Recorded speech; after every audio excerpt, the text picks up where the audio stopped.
এই অবস্থা সবার, আশা করি সবাই খুবই ভালো আছেন। Realme বাংলাদেশ মার্কেটে অফিশিয়ালি ভাবে আনতে যাচ্ছে Realme 9 5G SE স্মার্টফোনটি। আজকের ভিডিওতে আমরা Realme 9 5G SE এর স্পেসিফিকেশন সম্পর্কে কথা বলবো এবং এর সাথে এটাও বলে দিব এই ফোনটা আপনার জন্য কেমন হবে। সম্পূর্ণ ভিডিওটা দেখার অনুরোধ রইল এবং ভিডিওটা ভালো লাগলে অবশ্যই একটা করে লাইক করে দিবেন। আর আপনি যদি এই চ্যানেলে ফার্স্ট টাইম হয়ে থাকেন তাহলে এখনই চ্যানেলটা সাবস্ক্রাইব করে আমাদের সাথেই থাকুন। হ্যালো গাইস, আপনারা যারা অল্প টাকায় বেশি পরিমাণের এমবি এবং মিনিটের প্যাকেজ কিনতে যাচ্ছেন তারা চাইলে আমাদের ফেসবুক গ্রুপে জয়েন হতে পারেন। আমাদের গ্রুপে প্রতিদিন বাংলাদেশের সকল প্রকার সিমের ড্রাইভ অফার দেওয়া হয়। আর এই ড্রাইভ হচ্ছে এমন একটি অফার যেখান থেকে আপনি রেগুলার প্রাইসের থেকে অনেক কম টাকায় অফার নিতে পারবেন। এমনকি আপনি চাইলে আমাদের কাছ থেকে ড্রাইভ টেলিকম নিয়ে বিজনেস করতে পারেন। এর জন্য শুধুমাত্র আমাদের ফেসবুক পেজে মেসেজ করতে হবে, এরপরে আপনাকে আমাদের গ্রুপে অ্যাড করিয়ে দেওয়া হবে। সেখান থেকে আপনি নিরাপদে ড্রাইভ অফার নিতে পারবেন। এমনকি আপনি চাইলে ড্রাইভ টেলিকম নিয়ে বিজনেস করতে পারেন। পেজের লিংক ভিডিওর ডেসক্রিপশন এবং কমেন্ট বক্সে পিন করে দেওয়া থাকবে। Realme 9 5G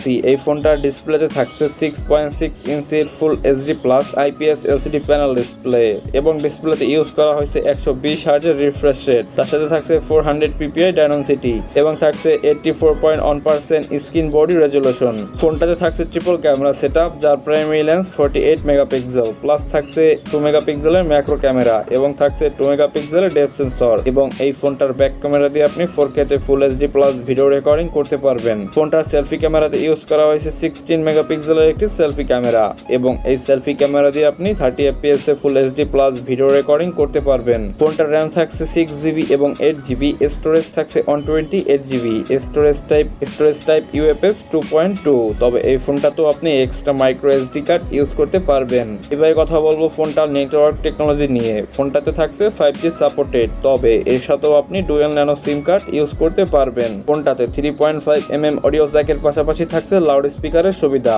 এবারে কথা বলবো ফোনটার পারফরমেন্স নিয়ে। ফোনটার প্রসেসর থাকছে অক্টা কোর, যেটা 2.4 GHz, chipset Qualcomm Snapdragon 778G, যেটা সম্পূর্ণ 5G চিপসেট এবং এটা 6 ন্যানোমিটারের দ্বারা তৈরি। ফোনটার অপারেটিং সিস্টেম থাকছে Android 12, GPU থাকছে Adreno 60142L। ফোনটাতে সাইড মাউন্টেড ফিঙ্গারপ্রিন্ট সেন্সরের পাশাপাশি ইউজ করা হয়েছে ফেস আনলকের সুবিধা। এবারে কথা বলবো ফোনটার ব্যাটারি ক্যাপাসিটি নিয়ে। ফোনটাতে থাকছে 5000 mAh এর একটি ব্যাটারি এবং এর সাথে ইউজ করা হয়েছে 33 ওয়াটের একটি ফাস্ট চার্জার। কোম্পানির মতে এই চার্জার দিয়ে ফোনটাকে অর্ধেক চার্জ করতে সর্বোচ্চ 25 মিনিট সময় লাগবে। যাই হোক, এবারে কথা বলবো ফোনটার প্রাইস নিয়ে। ফোনটা বাংলাদেশ মার্কেটে 6GB RAM এবং 128GB ইন্টারনাল স্টোরেজ। এটার প্রাইস রাখা হয়েছে 24,000 টাকা।